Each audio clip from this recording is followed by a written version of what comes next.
आसनसोल में उनके बाद भोजपुरी के क्यून कहे जाने वाली, भोजपुरी की शेरनी कहे जाने वाली अक्षरा सिंह, जी हाँ आप सही सुन रहे हैं, अक्षरा सिंह को टिकट कंफर्म होने जाके कगार पर है और वो वहां से चुनाव लड़ने के लिए तैयार हो गई है। आसनसोल लोकसभा सीट, बता दें कि अभी आसनसोल में कुछ दिन बीते दिन पहले भोजपुरी के पावर स्टार कहे जाने वाले पवन सिंह दावपेच खेल रहे थे, उनके चुनावी मैदान में उतारा गया था, उनको टिकट दिया गया था, लेकिन वो खुद जाके जेपी नड्डा से मिले और बोले कि हम बिहार से कहीं चुनाव लड़ेंगे, हमें आसनसोल से चुनाव हम नहीं लड़ेंगे, बिहार, आरा, बलिया, छपरा, भोजपुर में, बिहार में कोई भी जिला से दे दीजिए, कोई भी टिकट दे दीजिए, कोई भी क्षेत्र दे दीजिए, हम वहां से चुनाव लड़ेंगे, हम बंगाल से चुनाव नहीं लड़ेंगे। उनके अपनी प्रतिक्रिया करके उन्होंने जेपी नड्डा को बोला और उसके बाद बताया जा रहा है वहां से खबर निकल रहा है कि भोजपुरी के क्यून कहे जाने वाली, भोजपुरी की शेरनी कहे जाने वाली अक्षरा सिंह वहां से अपना भोजपुरी के और बीजेपी के नाम लेके, बीजेपी के झंडा लेके, बीजेपी के टिकट लेके चुनावी मैदान में उतरने वाली है। आपको बता दें वहां के अभी सांसद जो है बिहार के ही लाल, बिहार के बहुत अच्छे बॉलीवुड स्टार कहे जाने वाले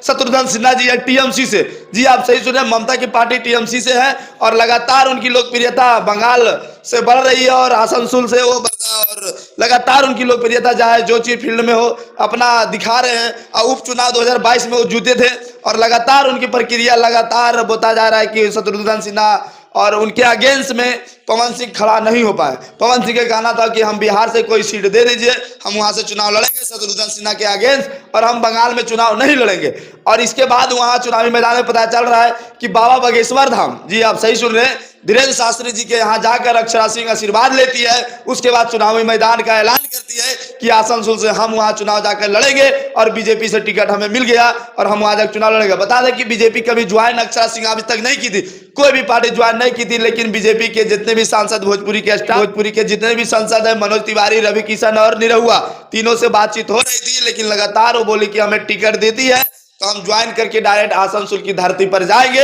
और अपना प्रचार प्रसार करेंगे और वहां से हम जीत हासिल करेंगे। और लगातार उन्होंने अपने आसनसोल से बयान दिया और इस बयान के बाद तुरंत जैसे टिकट कंफर्म हुआ है और भोजपुरी के क्यून कहे जाने वाली भोजपुरी की शेरनी तुरंत चले गए बाबा बागेश्वर धाम धीरेन्द्र शास्त्री के अति में सभा में और वहां जाके आशीर्वाद लेकर और चुनावी मैदान में अपनी प्रतिक्रिया दे रहे हैं। आपको बता दें कि लगातार टीएमसी वहां विकास कर रही थी या नहीं कर रही थी, ये तो वहां का जनता का निर्णय होगा, वहां जनता का कहावत होगा, लेकिन जो भी है बीजेपी और कांग्रेस डायरेक्ट वहां दावा कर रही है वो कांग्रेस का ही एक हाथ है टीएमसी, जी आप सही सुन रहे हैं। और वहां किनकी जीत होती है, बीजेपी अपना पूर्ण बहुमत लाती है, बीजेपी वहां अपना झंडा गाड़ती है या फिर शत्रुघ्न सिन्हा गाड़ती है, ये दोनों है, दोनों बिहार की एक शेर और एक शेरनी है, दोनों में आपस में लड़ा होगा। वो भी आसनसोल से एक भोजपुरी के सबसे बड़ा शेरनी कहे जाने वाली अक्षरा सिंह है और एक बॉलीवुड के शेर कहे जाने वाले वो बिहार के लाल शत्रुघ्न सिन्हा है। ये दोनों में किनके पक्ष आसनसोल की जनता देती है, ये प्रतिक्रिया आप अपना कमेंट बॉक्स में जरूर दें। और क्या आसनसोल से अक्षरा सिंह के लिए सही दावेदार कहे जाएगी,